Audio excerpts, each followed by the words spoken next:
वो आया, सम्राट रुद्रदत्त मौर्य की हत्या करके फैजाबाद आया और फैजाबाद के 7 किलोमीटर का जो एरिया है फैजाबाद से, वहां पर उसने अयोध्या बनाया।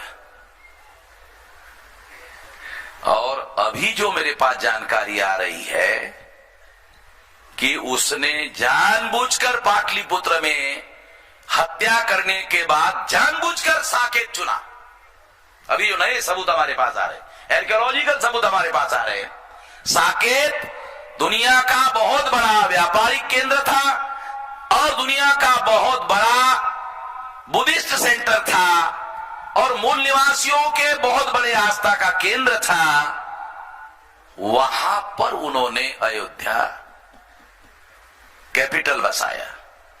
उस कैपिटल का राजा, आप सुनकर हैरान हो जाओगे, उस कैपिटल का राजा रामायण में लिखा हुआ है राम था और इतिहास में पढ़ाया जाता है पुष्यमित्र शुंग था। कुछ समझ में आ रहा है? इतिहास उत्तर प्रदेश में पढ़ाया जाता है, उस इतिहास में लिखा हुआ है अयोध्या का राजा पुष्यमित्र शुंग था, इतने पीरियड से इतने पीरियड तक था।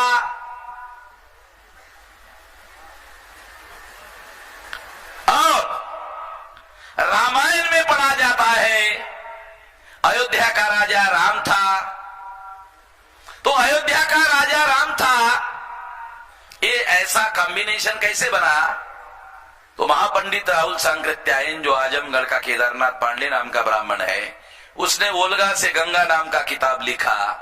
उस किताब में उन्होंने लिखा कि पुष्यमित्र शुंग के दरबार में वाल्मीकि राजकवि थे और पुष्यमित्र शुंग को सामने रखकर उसने रामायण लिखी। रामायण का राम कोई और नहीं था, पुष्यमित्र शुंग ही था।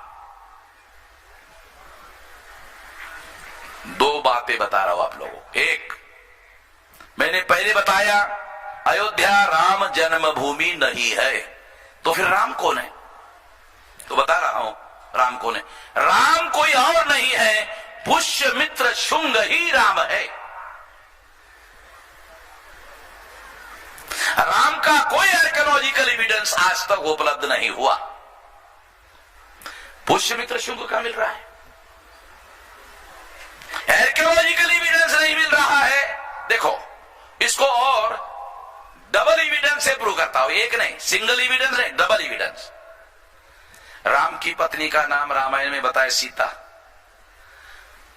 तो हमने सोचा चलो यार, राम का आर्कियोलॉजिकल एविडेंस नहीं मिल रहा है, तो उसके पत्नी का अगर मिल जाता तो मान लेते राम हो गए। तो सीता का ढूंढने के लिए गए, तो सीता, उसका जो बाप है जनक, वो हल चला रहा था जमीन में, हल चलाते चलाते मिली। सीता का बायोलॉजिकल बर्थ नहीं है, राम का बायोलॉजिकल जन्म नहीं है। साइंटिफिक लैंग्वेज में सीता का बायोलॉजिकल बर्थ नहीं है, राम का बायोलॉजिकल बर्थ नहीं है। साइंटिफिक साइंटिफिक अर्थों में बता रहा हूं।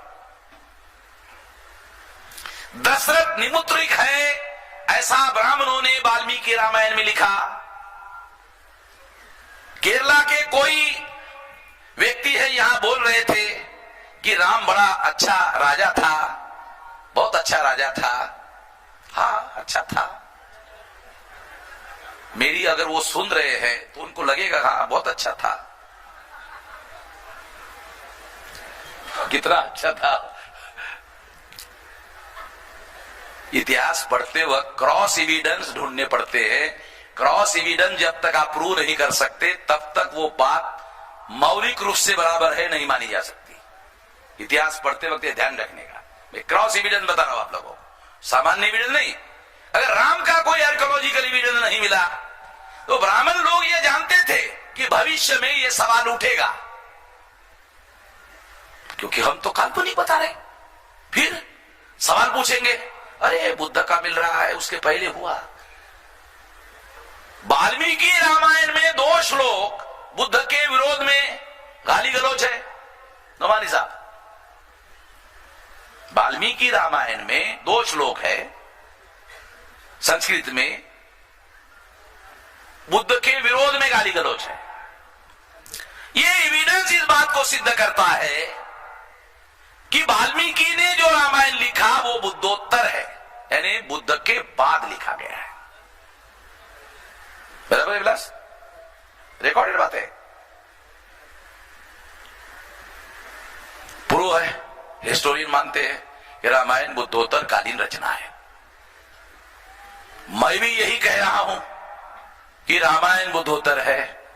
एविडेंस है वाल्मीकि रामायण में, क्योंकि ये जो मौर्य की घटना हुई, बृहदत्त की हत्या की, ये बुद्ध के बाद चंद्रगुप्त, चंद्रगुप्त के बाद मौर्य और बहुत सारा, फिर उसका खानदान, फिर उसके बाद आखिरी सम्राट बृहदत्त मौर्य, उसकी हत्या करके पुष्यमित्र शुंग राजा बना।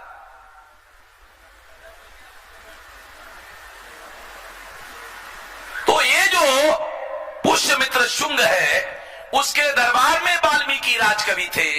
जैसे विक्रमादित्य के दरबार में कालिदास राजकवि थे, वो भी संस्कृत का कवि था। उसने विक्रमादित्य को सामने रख के काव्य लिखा, और वाल्मीकि ने पुष्यमित्र शुंग को सामने रखकर काव्य लिखा। उस काव्य का नाम है रामायण है। बराबर है?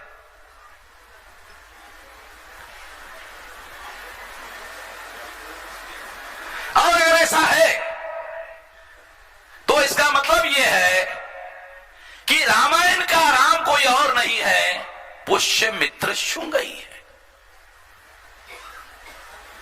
तो जो रामायण के अंदर काल्पनिक राम है, जिसका आर्कियोलॉजिकल एविडेंस मिल नहीं रहा है, वो इसलिए नहीं मिल रहा है क्योंकि राम कोई और नहीं है, पुष्यमित्र शुंग ही है। पुष्यमित्र शुंग कौन है? ब्राह्मण है। और ध्यान रखो, पुष्यमित्र शुंग ब्राह्मण है। दशरथ कौन है? राम का पिताश्री दशरथ कौन है? क्षत्रिय है। पुष्यमित्र शुंग कौन है? ब्राह्मण है। कॉन्ट्रडिक्शन आ गया कि पुष्यमित्र शुंग ब्राह्मण है, दशरथ क्षत्रिय है, क्षत्रिय के घर में क्षत्रिय पैदा होता है। मगर राम जो है, चूंकि दशरथ निपुत्रिक है, दशरथ के घर में एक भी पुत्र नहीं है, निपुत्रिक है, तो श्रृंग नाम का ऋषि है, उसके द्वारा दशरथ के घर में पुत्र संतान पैदा की जाती है। ऐसा वाल्मीकि रामायण में लिखा हुआ है। हमने नहीं लिखा, वाल्मीकि ने लिखा, और वाल्मीकि ने रामायण में लिखा, मैं प्रचेता का 10वां पुत्र हूं, और प्रचेता ब्रह्मा का पुत्र है। और ब्रह्मा का मतलब है, ये कह सकता है, वाल्मीकि के कहने का मतलब है, मैं लुंगे सुंगे ब्राह्मण के खानदान का आदमी नहीं हूं, डायरेक्ट ब्रह्मा के खानदान का हूं। ये रामायण में लिखा हुआ है विलास, है ना? रामायण में लिखी बात बोल रहा हूं, अपनी बात नहीं बोल रहा हूं। मैं ऐसे लुंगे संगे ब्राह्मण के घर का पैदा हुआ नहीं हूं। मेरा एक खानदान है, खानदान मुझे एकदम डायरेक्ट ब्रह्मा का, इधर उधर का नहीं, ऐरिया गैरिया खैरिया ब्राह्मण का नहीं हूं, डायरेक्ट प्रचेता के पुत्र का हूं। ब्राह्मण के घर में पैदा, ब्रह्मा के घर में पैदा हुआ। और उसने ये कहानी लिखी, ऐसा दिया हुआ है रोज वाल्मीकि ने। तो इसका क्या मतलब है? उसने लिखा, दशरथ के घर में कोई पुत्र नहीं है, दशरथ निपुत्रिक है। अश्रिंग नाम के ऋषि से दशरथ के घर में पुत्र संतान प्राप्त कराई गई। इसका मतलब है दशरथ क्षत्रिय है, मगर क्षत्रिय के घर में जो पुत्र पैदा हुआ वो ब्राह्मण जो ऋषि है, श्रृंग ऋषि से पैदा हुआ है। बड़ी समझ लो, बहुत बारीक बात बता रहा हूं, माइक्रो लेवल की बात है, बायोलॉजिकल साइंस के आधार पर बता रहा हूं। इसका मतलब है वाल्मीकि ने वाल्मीकि रामायण में लिखा कि राम का जो बायोलॉजिकल फादर है वो दशरथ नहीं है, बायोलॉजिकल फादर पुष्यमित्र शुंग का जो बायोलॉजिकल फादर है वो श्रृंग ऋषि है। शुंग श्रृंग, समझ लो, बहुत माइक्रो एनालिसिस है। श्रृंग श्रृंग, ये श्रृंग और शुंग एक ही है। ये ब्राह्मण को समझ में आता है और दूसरा वामन मेश्राम को समझ में आता है, बाकी किसी को समझ में नहीं आता। इतिहास में जो टर्मिनोलॉजी होती है उसका विश्लेषण कैसे किया जाए, भाषा शास्त्र का अर्थ कैसे निकाला जाए, शब्दों का अर्थ कैसे निकाला जाए, और शब्दों की उत्पत्ति कैसे होती है, और शब्दों की तोड़ कैसे होती है, शब्द कैसे टूटते हैं, शब्दों का अपभ्रंश कैसे होता है, इतना सारा इतिहास में आता है। मैं एक भी विषय का ज्ञाता नहीं हूं नमोनी साहब, मगर मैं अपने हिसाब से पंडित की पिटाई करने हद तक जानता, फिर वो मेरे झंझट में नहीं पड़ते, इतना जानता हूं। और इसीलिए कोई ब्राह्मण, बल्कि गांधीधाम में एक हाई कोर्ट का लॉयर ब्राह्मण था, उसके बाद ब्राह्मण महासभा के लोग गए, कहा कि वामन मेश्राम के खिलाफ केस करना है। वो हाई कोर्ट के लॉयर ने, जो ब्राह्मण था, ब्राह्मण महासभा के लोगों को कहा, वामन मेश्राम को जानते हो कौन है? कहा कि नहीं। Please like and subscribe my YouTube channel.